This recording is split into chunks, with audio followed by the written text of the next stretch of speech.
আসসালামু আলাইকুম। আমি কল্পনা বৃষ্টি। মম কল্পনা কিচেন আপনাদের স্বাগত। আশা করি আল্লাহর অশেষ মেহেরবানিতে আপনারা সবাই অনেক ভালো আছেন। আলহামদুলিল্লাহ, আমিও আপনাদের দোয়ায় অনেক ভালো আছি। দেশ এবং দেশের বাইরে থেকে যারাই আমার ভিডিওটি দেখছেন সবাইকে আন্তরিক শুভেচ্ছা এবং ভালোবাসা।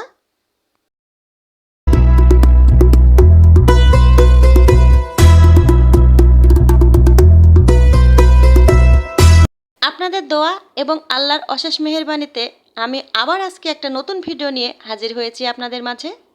আশা রাখছি প্রতিদিনের মতো আজকের রেসিপিটাও আপনাদের অনেক ভালো লাগবে। প্রস্তুতি দেখেই বুঝতে পারছেন আজকের রেসিপিটা কি। হ্যাঁ বন্ধুরা, আজকের রেসিপিটা হচ্ছে চিংড়ি মাছ দিয়ে লাউ পাতার ভর্তা। চিংড়ি মাছ দিয়ে লাউ পাতার ভর্তা বানাতে কি কি উপকরণ লাগবে আমি একে একে আপনাদের সব কিছুই দেখিয়ে দেব। প্রথমে আমি নিয়ে নিয়েছি 10 থেকে 12টা লাউ পাতা, একেবারে ফ্রেশ টাটকা পাতা নিয়ে নিয়েছি। তারপরে অনেকটা পরিমাণ ধনে পাতা নিয়ে নিয়েছি। তারপরে এই যে লাল পাকা মরিচ এবং কাঁচা মরিচ। তারপরে নিয়ে নিয়েছি এই যে 10 থেকে 12টা বড় বড় রসুনের কোয়া, আর 3টা মতো বড় বড় পেঁয়াজ আমি এখানে 4 ফালা করে কেটে নিয়েছি। এই যে দেখুন, এ পর্যায়ে এসে আমি 2টা এই যে চিংড়ি মাছ দিয়ে দেব। 2টা চিংড়ি মাছই এনাফ, কেননা লাউ পাতা দেখে মনে হচ্ছে এত, কিন্তু চুলাতে দিলেই অল্প হয়ে যাবে। এই যে দেখুন, একে একে সম্পূর্ণ উপকরণগুলো আমি আপনাদের দেখিয়ে দিয়েছি। দেখুন, চিংড়ি মাছের এখানে কোনো লিমিট নেই। এই পাতাগুলোতে আপনারা 10-12টা বা 5-6টা যেটা পারেন সেটাই চিংড়ি মাছ দিতে পারেন, কিন্তু আমার কাছে যা ছিল আমি সেটাই দিয়েই আজকের ভর্তাটা বানিয়ে নেব। দেখুন, লাউ পাতাটা 4 থেকে 5 বার সুন্দরভাবে ধুয়ে নিতে হবে ফ্রেশ করে। এই যে এবার আমি লাউ পাতাটা টুকরো টুকরো করে কেটে ঠিক এই যে এক সাইডে এইভাবে দিয়ে দেব। তার উপরে তো ধনেপাতা দিয়েই দিয়েছি। এবার আমি পেঁয়াজ রসুনগুলো নিচে দিয়ে দেব আর মাছটা উপরে দিয়ে দেব। চিংড়ি মাছটা আমি সুন্দরভাবে ফ্রেশ করে কিন্তু ধুয়ে নিয়েছি। মাথার ভেতরে যে অংশটা থাকে সেটাও আমি ভালো করে ধুয়ে নিয়েছি। এ পর্যায়ে এসে এই যে আমি 1 চামচ মতো লবণ দিয়ে নিয়েছি, আর এই যে আধা চামচ মতো হলুদ দিয়ে নিয়েছি, এতে কালারটা খুব সুন্দর আসবে। আর আমি 2 টেবিল চামচ মতো এখানে সরিষার তেলও দিয়ে দিয়েছি। এই যে দেখুন, দিয়ে এবার চামচটা দিয়ে ভালোভাবে সুন্দর করে সম্পূর্ণ লবণ আর হলুদগুলো মিশিয়ে দিয়ে এবার আমি 5 মিনিট মতো ঢেকে রাখবো পানি বের হওয়া পর্যন্ত। এই যে দেখুন, 5 মিনিট ঢেকে রেখে এই যে দেখুন পানিটা বের হয়ে গিয়েছে। এবার আস্তে আস্তে সুন্দরভাবে নাড়াচাড়া করে উল্টে পাল্টে দিয়ে দেব। মাশাল্লাহ, কালারটা কিন্তু চিংড়ি মাছের দারুণ এসেছে। দেখুন, নাড়াচাড়া দিয়ে আরও 5 মিনিট আমি ঢেকে রেখেছিলাম। এই যে 5 মিনিট পরে সম্পূর্ণ দেখুন লাউ পাতা থেকে পানি বের হয়ে প্রত্যেকটা জিনিসই কিন্তু সুন্দরভাবে সেদ্ধ হয়ে গিয়েছে। এবং আরও 5 মিনিট আমি রেখে দিয়েছিলাম নিচটা একটু পোড়া পোড়া হওয়ার জন্য, টেস্টটা তাহলে একটু ভালো আসে। এই তো আমি কিচেন থেকে নামিয়ে এই যে সম্পূর্ণ জিনিসগুলো আমি একটু ঠান্ডা করে নিয়েছি। নিয়ে এবার চিংড়ি মাছের ওপরের খোসাগুলো আমি সুন্দরভাবে একদম ছিলে ফেলবো। দেখুন, এগুলো শক্ত না নেওয়াই ভালো, তাই আমি শুধু এই যে ওপরের খোসাগুলো সুন্দরভাবে ছিঁড়ে নেব।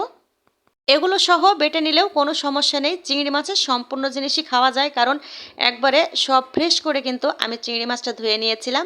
এতে কোনো প্রবলেম নেই, খোসাসহ বাটলেও কোনো সমস্যা নেই। আলহামদুলিল্লাহ, আমি আজকে খুব খুশি, কেননা আমার আজকে 100টা পরিবার হয়েছে। আমার এই চ্যানেলে 100 জন পরিবার আমার সঙ্গে আছে এখন আপাতত। আমি এই 100 জন পরিবারকেই আমি অনেক ধন্যবাদ জানাই আমার পাশে থাকার জন্য। আগামীতে এভাবেই আমার সঙ্গে থাকবেন আপনারা। আপনারা আমার পাশে থাকলে অবশ্যই আমার একদিন এই চ্যানেল আর একটা জিরো অবশ্যই 100-র পাশে বসে যাবে। তবে আমি অনেক পরিশ্রম করছি। ঠিক আছে, আমি ভালো ভালো কোনো রেসিপি হয়তো দিতে পারছি না, তারপরে আমার সংসারে আমি যেটুকুই খাই, যেটাই আমার প্রতিদিন রান্না চলে, আমি সেই রেসিপিগুলোই আপনাদের সাথে শেয়ার করি। প্লিজ আমার চ্যানেলের পাশে এভাবেই আপনারা থাকবেন। কথা বলতে বলতে আমি অনেক দূর এগিয়ে এসেছি। এই যে আমি এখানে পাটা শিল কিন্তু বের করে নিয়েছি, নিয়ে অলরেডি আমি ভর্তাটা বাটতে শুরু করেছি। দেখুন, এই যে আসলে ভর্তাটা সবারই একটা পছন্দের একটা রেসিপি। ছোট বড় কম বেশি সবাই কিন্তু ভর্তা খুব পছন্দ করে। আমার ফ্যামিলিতে যে 2-1 জন মানুষ আছে সবাই কিন্তু আমরা খুব ভর্তা প্রেমী। ভর্তা আমরা খুবই পছন্দ করি, তাই একদিন পরে পরে একটা না একটা ভর্তা আমার বাসাতে হয়েই থাকে। এই তো ভর্তা আমার বাটা হয়ে গিয়েছে, আমি এবার এখানে একটু লবণ দিয়ে দেবো দেখে আরেকবার আমি একটু বেটে নেব। আমি প্রথমে কিন্তু 1 চামচ মতো লবণ দিয়ে নিয়েছিলাম, এরপরে আধা চামচ মতো আমি এখন একটু লবণ দিয়ে নিয়েছি। এবার আমি অল্প একটু এই যে সরিষার তেল দিয়ে নেব, কেননা আমি যখন সেদ্ধ করি সেই মুহূর্তে কিন্তু আমি অনেকটা সরিষার তেল ব্যবহার করেছি, তাই এখন অল্প একটু সরিষার তেল দিয়ে নিয়েছি। তো আমার এই যে ভর্তাটা বাটা হয়ে গিয়েছে, দেখুন কালারটা কত সুন্দর এসেছে। এই যে দেখুন, হলুদ দিলে হয়তো মানুষ মনে করে যে শাকের কালার নষ্ট হয়ে যায়, কিন্তু তা না, অল্প একটু হলুদ দিলে বরঞ্চ আরও সবুজ একটা শাকের কালার বের হয়ে আসে। এই তো পরিশেষে হয়ে গেল সেই কাঙ্ক্ষিত চিংড়ি মাছ দিয়ে লাউ পাতার ভর্তা। আমার ঘরে যাই ছিল তাই দিয়েই আমি একটু সাজিয়ে দেখানোর চেষ্টা করলাম। দেখুন এই যে কত সুন্দর একটা ভর্তা হয়ে গিয়েছে, আর এত টেস্ট। গরম ভাতের সঙ্গে আপনারা মাছ মাংস কিন্তু ফেল করে দেবে এই ভর্তা।